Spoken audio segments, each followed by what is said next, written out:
स्वामी समर्थ मित्रांनो, आपल्या स्वामी सेवा या चॅनलवरती तुमचे मनापासून स्वागत आहे।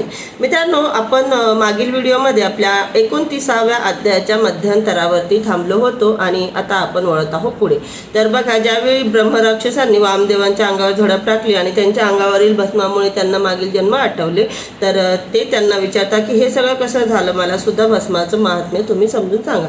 त्यावेळी वामदेव म्हणाले की अरे, माझ्या अंगावरील भस्माचा हा प्रभाव आहे आणि भस्म तुला लागल्यामुळे तुला ज्ञान प्राप्त झाले। मी तुला एक कथा सांगतो, त्यावरतून तुला भस्म हे किती श्रेष्ठ आहे हे तुला लक्षात येईल। द्रविड देशात एका कर्मभ्रष्ट ब्राह्मणाचे पतित स्त्रीशी संबंध होते, त्यामुळे कुटुंबियांनी ज्ञाती बांधवांनी त्यांच्यावर बहिष्कार टाकला। चरितार्थाचे साधन नसल्यामुळे ते चोऱ्या करू लागले। एकदा चोरी करत असताना एका पतिताने त्याचा वध केला आणि त्याचे प्रेत गावाबाहेर स्मशानापाशी टाकले। तिथे एक कुत्रा भस्मावर बसलेला होता। तो प्रेत खाण्यासाठी आला होता, तेव्हा त्याच्या पोटावरचे भस्म त्या प्रेताच्या कपाळाला लागले।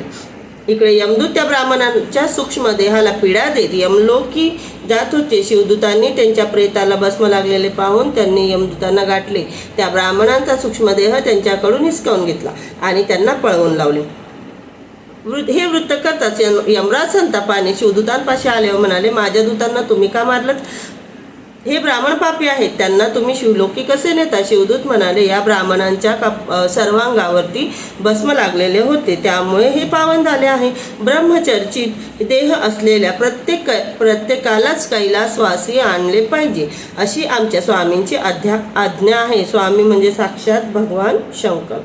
ते ऐकून त्यांचा राग शांत झाला आणि त्या दूतांना भस्म, त्रिपुर व रुद्राक्ष धारण करणाऱ्या कोणालाही यमलोकी आणू नाही असे बजावले। म्हणूनच मी भावभक्तीने भस्म धारण करतो। वामदेवांचे बोलणे ऐकून ब्रह्मराक्षस म्हणाला, महाराज, मी राजा असताना पांथ संस्थाची सोय व्हावी म्हणून मी रानात तळे बांधले होते। चरितार्थ चालण्यासाठी ब्राह्मणांना शेतजमिनी दान केल्या होत्या, त्या पुण्याईनेच मला तुमची भेट झाली। आता मला भस्म धारण विधी समजावून सांगा। ते म्हणाले, पूर्वी मंदर पर्वतावर देवसभा भरली असताना सनत कुमारांनी शिवजींना विनंती केली, प्रभू, पापक्षय होऊन मोक्षप्राप्ती साध्य होईल असे एखादे साधन मानवाच्या कल्याणासाठी सांगा। शिवजी म्हणाले, सुकलेले गोमय जाळून जी राख मिळते ते भस्म होय।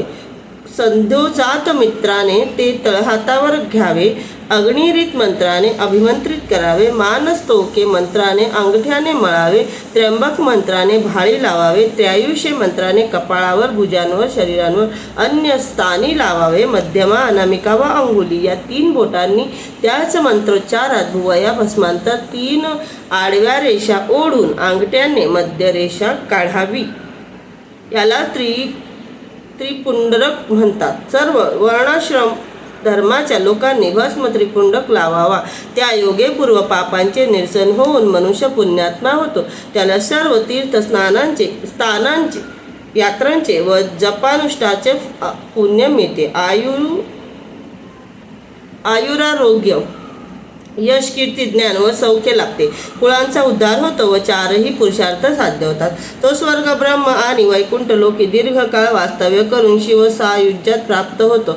ज्याला मंत्रोच्चार येत नाही त्याने ओम नमः शिवाय या असे मंत्र म्हणून भक्तिभावाने ते धारण करावे, त्यालाही तेच पुण्यफळ मिळते।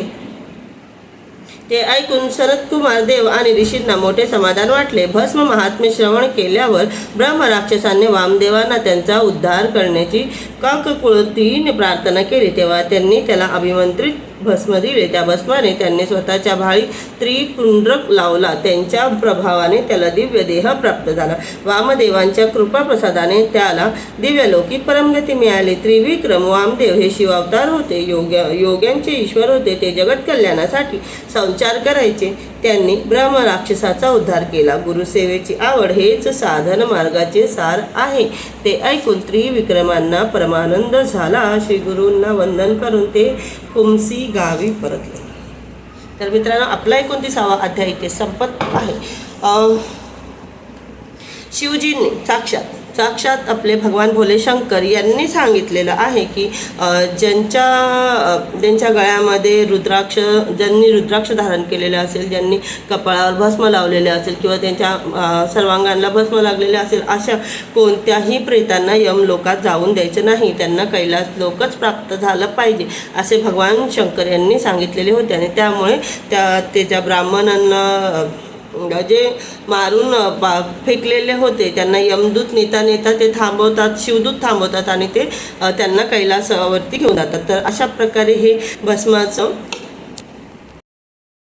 महात्म्य आहे. म्हणजे साक्षात शंकर भगवान यांनी सांगितलेलं आहे की जे भस्म धारण करतील किंवा ज्यांना भस्माचा स्पर्श होईल त्यांचे सर्व पाप नष्ट होतील. तर हा होता भस्माचा थोडक्यात चमत्कार म्हणा किंवा प्रभाव म्हणा. तर भेटूया आपण पुढच्या व्हिडिओ.